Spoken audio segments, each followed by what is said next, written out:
আসসালামু আলাইকুম everyone, welcome back to my channel J and I কাপুস ডায়েরি। কেমন আছেন সবাই? আশা করি আল্লাহর অশেষ রহমতে আপনারা সবাই অনেক বেশি ভালো আছেন। আলহামদুলিল্লাহ, আমরাও ভালো আছি। নতুন আরও একটি ব্লগ নিয়ে হাজির হয়ে গেলাম। আশা করি ব্লগটি আপনাদের কাছে ভালো লাগবে, আর সেই সাথে আরও প্রত্যাশা করছি যে ভিডিওটি শেষ পর্যন্ত আপনারা আমার সাথেই থাকবেন। আজকের ব্লগটি আমি বৃহস্পতিবার রাত থেকে শুরু করেছি। রাতের জন্য আমি ভাত রান্না করে ফেলেছিলাম, এখন আমি দুধটা জাল করে নিচ্ছি। দুধটাকে আমি একটু ঘন করে জাল করে নিলাম, আর কেন করছি সেটা একটু পরেই বলছি। দুধটা আমার জাল করে নেওয়া হয়ে গিয়েছে। এখন আমি এখান থেকে নিয়ে নিলাম চিয়া সিড, আর নিয়ে নিলাম 2টা গ্লাস।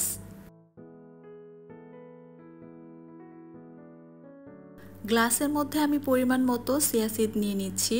এখানে 2 চামচ অথবা 3 চামচের মতো চিয়া সিড হতে পারে, আপনারা আপনাদের পরিমাণ মতো বুঝে নিয়ে নেবেন। তো আমি চিয়া সিডটা নিয়ে নিয়েছি। এখন আমি এখানে দিয়ে দিব সে আগে থেকে জাল করে রাখা দুধটা। চিয়া সিড আর দুধ দিয়ে আমি কি রেসিপি বানাচ্ছি সেটাই তো আপনাদেরকে বলতে ভুলে গিয়েছি। অবশ্য আপনারা থাম্বনেল দেখে নিশ্চয়ই বুঝে গিয়েছেন যে আমি কি বানাতে যাচ্ছি। হ্যাঁ, আপনারা ঠিকই ধরেছেন, আমি আজকে চিয়া সিড দিয়ে পুডিং বানাচ্ছি। চিয়া সিড দিয়ে পুডিং বানানোর জন্যই আমি এখানে চিয়া সিডটা দুধ দিয়ে আমি সারা রাতের জন্য ভিজিয়ে রেখে দিব, আর এটা আমি নর্মাল ফ্রিজে রেখে দিব।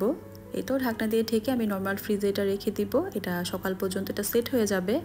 আর এখানে আমরা ডিনারটাও সেরে নিয়েছিলাম, ডিনারটা সেরে এখন থালা বাসনগুলা ধুয়ে নিচ্ছি। আপনারা আমার প্রিভিয়াস ভিডিওগুলোতে দেখেছেন যে আমি রাতের কাজগুলো রাতেই সেরে রাখি, তো আজকেও তার ব্যতিক্রম না। আজকেও আমি ডিনারটা সেরে থালা বাসনগুলো ধুয়ে নিচ্ছি। সকালের কিছু কাজ যদি আমরা রাতের বেলা গুছিয়ে রাখি, এতে করে আমাদের সকালের সময়টা বেঁচে যায় এবং কষ্টটাও কম হয়। আগামীকাল যেহেতু শুক্রবার, আর শুক্রবারে আমরা একটু লেট করেই ঘুম থেকে উঠি, যেহেতু সকালবেলা অফিসের কোনো প্যারা নেই, তো তার জন্যই একটু লেট করে ঘুম থেকে উঠি। যতই লেট করে ঘুম থেকে ওঠা হোক না কেন, নাস্তা কিন্তু রেডি করতেই হয়। আর অফিস ছুটি থাকলেও কিন্তু গৃহিণীদের কোনো ছুটি নেই, গৃহিণীদের কাজ করতেই হবে। আর ছুটির দিন মানে স্পেশাল কিছু রান্না করতে হবে। ছুটির দিনে আমাদের সবার বাসাতেই দেখা যায় ভালো মন্দ রান্না করা হয়, আর আমি তো এই সামান্য একটু কাজেই হাঁপিয়ে যাই। আমি চিন্তা করি যারা ওয়ার্কিং ওমেন রয়েছেন তারা সারাদিন অফিস শেষ করে বাসায় এসেও কিন্তু তাদের কাজ করা লাগে। আপনি যতই অফিসে কাজ করেন না কেন, আপনার বাসায় এসে কাজ করতে হবে। ফ্যামিলির জন্য রান্নাবান্না, তারপরে বাচ্চাদের পছন্দ মতো রান্নাবান্না, তো এগুলা আমাদের প্রতিটা গৃহিণীদের বা ওয়ার্কিং ওমেন বলেন, সবারই একই কাজ, একই রুটিনে আমরা চলি। প্রতিটা গৃহিণীরই কাজের রুটিন একই। প্রতিদিন একই রকম কাজ করতে করতে না আমাদের মধ্যে একটা একঘেয়েমি চলে আসে। আর এই একঘেয়েমিটা দূর করার জন্য ছুটির দিনটাতে কিন্তু আমরা একটু ঘুরে আসতে পারি। ঘোরাঘুরি করলে হবে কি, আপনার একঘেয়েমিটা যেমন দূর হয়ে যাবে, আপনার মাইন্ডটা অনেক বেশি ফ্রেশ হয়ে যাবে, আর তারপর দিন আপনার কাজ করার কিন্তু এনার্জি অনেক বেশি বেড়ে যাবে। এই কাজটা কিন্তু আমি করে থাকি, তার জন্যই আপনাদেরকে আমি এই কথাটা বললাম। আপনাদের সাথে কথা বলতে বলতে কিন্তু এদিকে আমি অনেক কাজ করে নিয়েছি। আমি থালা বাসনগুলো ধুয়ে নিয়েছি, এখন সিঙ্কটা ক্লিন করে নিচ্ছি। আর কাজের ফাঁকে আপনাদের কাছ থেকে ছোট্ট একটা জিনিস চেয়ে নিচ্ছি। আপনারা যারা এখন পর্যন্ত আমার ভিডিওটা কন্টিনিউ করতেছেন, আমার ভিডিওটি দেখে যদি আপনাদের কাছে ভালো লেগে থাকে, প্লিজ ভিডিওতে একটা লাইক দিয়ে দিবেন। আর আপনি যদি আমার চ্যানেলে নতুন হয়ে থাকেন, আপনি চাইলে কিন্তু আমার চ্যানেলটা সাবস্ক্রাইব করে আমার এই ছোট্ট পরিবারে আপনি একজন সদস্য হয়ে থেকে যেতে পারেন। আর আপনি যদি অলরেডি সবগুলা কাজ করে দিয়ে থাকেন, তাহলে আপনাকে জানাই অসংখ্য ধন্যবাদ। আমার প্রিভিয়াস ভিডিওতে আমি অনেক বড় এবং অনেক সুন্দর একটা কমেন্টস পেয়েছি, তো সেটা আপনাদের সাথে এখন একটু শেয়ার করছি। সামিরাস লাইফস্টাইল থেকে সামিরা আপু আমাকে কমেন্টস করেছে, আসসালামু আলাইকুম আপু, প্রথম দেখলাম তোমার ভিডিও আর দেখে মুগ্ধ হয়ে গেলাম। অনেক সুন্দর এবং উপকারী জিনিস শেয়ার করেছো, আশা করছি আমাদের সবার খুব উপকারে আসবে। লাইক দিয়ে পুরো ভিডিওটা দেখে নিলাম আপু, অনেক অনেক দোয়া এবং ভালোবাসা রইল।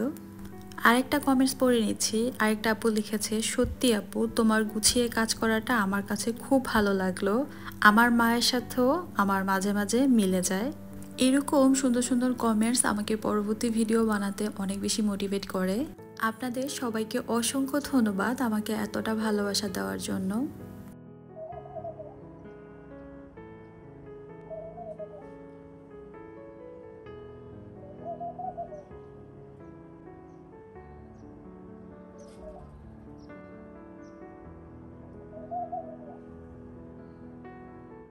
গুড মর্নিং সবাইকে।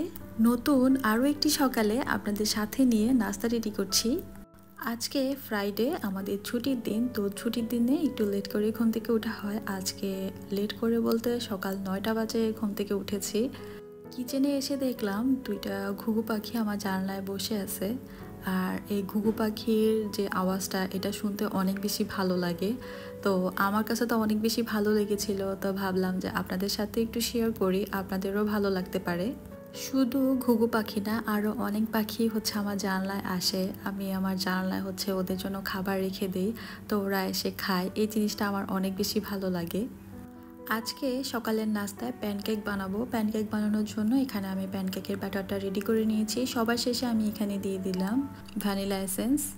প্যানকেক বানাতে কি কি লাগে সেটা আপনারা সবাই জানেন। তো আমি এখানে ভ্যানিলা এসেন্সটা অ্যাড করি, এতে করে ডিমের যে কাঁচা গন্ধটা সেটা আর থাকে না। সকালে নাস্তায় প্যানকেকটা কিন্তু অনেক বেশি ভালো লাগে আমার কাছে। আর এটা বানানো কিন্তু খুবই ইজি, আর সময়ও খুব কম লাগে। আর এই তো দেখতেই পাচ্ছেন আমার প্যানকেকগুলা মাশাল্লাহ দেখতে কিন্তু খুব সুন্দর হয়, আর খেতেও কিন্তু অনেক বেশি মজা লাগে। আর এই তো দেখতেই পাচ্ছেন আমার কিন্তু একটা প্যানকেক রেডি হয়ে গিয়েছে। তো এরকম করেই আমি সবগুলো প্যানকেক বানিয়ে নিব। প্যানকেক আমরা বড়রা এবং বাচ্চারা সবাই অনেক বেশি পছন্দ করি। দেরি করে ঘুম থেকে উঠেও আমি যেভাবে আমার সংসারের সমস্ত কাজ সময় মতো শেষ করে নিয়েছিলাম, সেটাই আজকে আপনাদের সাথে শেয়ার করব। সকালে দেরি করে ঘুম থেকে উঠলেও আমি কিন্তু দুপুর 1টার মধ্যেই আমার রান্না বান্না সংসারের সমস্ত কাজ শেষ করে নিয়েছিলাম। আর সকালের নাস্তাটাও কিন্তু আমি 10টার মধ্যেই কমপ্লিট করেছিলাম। আর এই তো দেখতেই পাচ্ছেন আমার কিন্তু সবগুলো প্যানকেক বানানো হয়ে গিয়েছে। এখন আমি এটার উপরে মধু দিয়ে দিচ্ছি। আর প্যানকেকটা আমি মধু দিয়ে খেতে অনেক বেশি পছন্দ করি, তার জন্যই আমি এখানে উপর দিয়ে মধু দিয়ে দিলাম।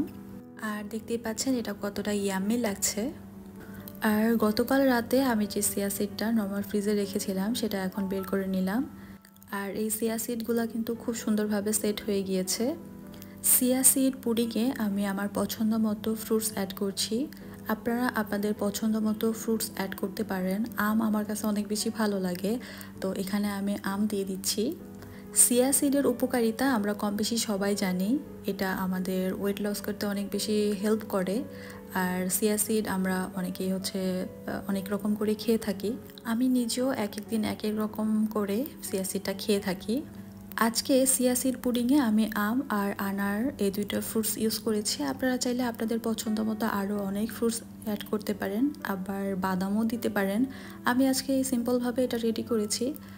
আর দেখেন এই চিয়া সিড পুডিংটা দেখতে কতটা সুন্দর লাগছে আর কতটা ইয়ামি লাগছে। আর এই রেসিপিটা কিন্তু খুবই হেলদি আর খুবই ইয়ামি। এখানে আপনারা হানিও অ্যাড করতে পারেন, আমি এখানে দিচ্ছি না, যেহেতু ফ্রুটসগুলো মিষ্টি তার জন্য আর হানি অ্যাড করছি না। আর এই তো রেডি হয়ে গেল আমার হেলদি ব্রেকফাস্ট। এখানে আমি চিয়া সিড পুডিং বানিয়েছি আর এই তো প্যানকেক। তো এগুলো দিয়ে আমরা নাস্তাটা সেরে নিচ্ছি। নাস্তা সেরে আমি দুপুরের জন্য প্রিপারেশন নিচ্ছি। এখানে আমি ভাত বসিয়েছিলাম একটা চুলায়, আর এক চুলায় আমি গরম পানি করে নিয়েছি। রান্নায় যেহেতু গরম পানি ইউজ করব, তার জন্য আমি গরম পানিটা আগে থেকেই করে নিয়েছি। তো ভাতটা অন্য চুলায় দিয়ে এখন আমি এখানে প্রেশার কুকারটা বসিয়ে দিলাম। আজকে বিফ রান্না করব।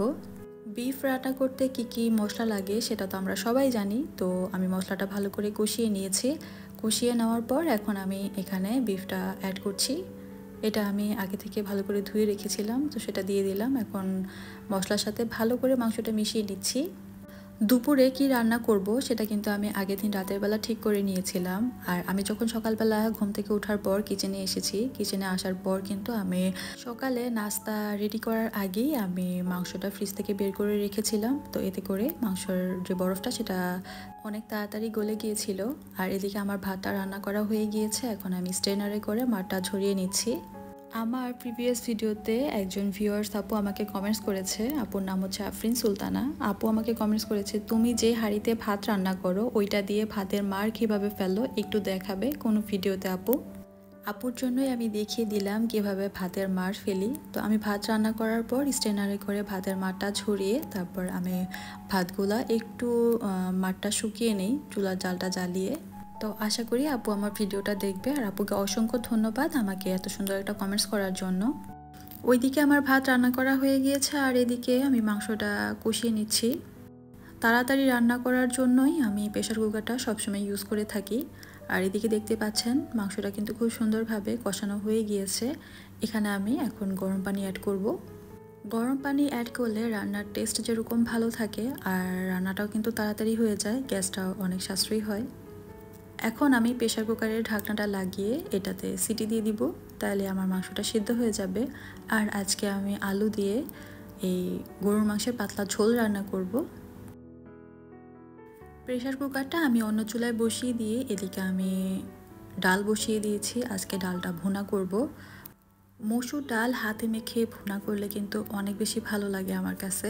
আর আমার হাজব্যান্ডও হচ্ছে পাতলা ডাল খেতে পছন্দ করে না, এভাবে ডাল ভুনা করলে ও অনেক বেশি পছন্দ করে। আর আমি কিন্তু ডালটা রান্না করার আগে প্রায় 20 মিনিট আগে ডালটা আমি ভিজিয়ে রেখেছিলাম পানিতে। আর সামান্য পানি দিয়ে আমি ডালটা রান্না করে নিয়েছি। আর দেখতেই পাচ্ছেন ডালটা একদমই গলে যায়নি, একদম আস্তে আস্তে রয়েছে। আর এই ডাল ভুনাটা খেতে অনেক বেশি ভালো লাগে। আর এই তো দেখতে পাচ্ছেন আমার ডাল ভুনাটা কিন্তু হয়ে গিয়েছে। এই রান্নাটা করতে বেশি একটা সময় লাগে না, প্রায় 10-15 মিনিট লাগে হতে।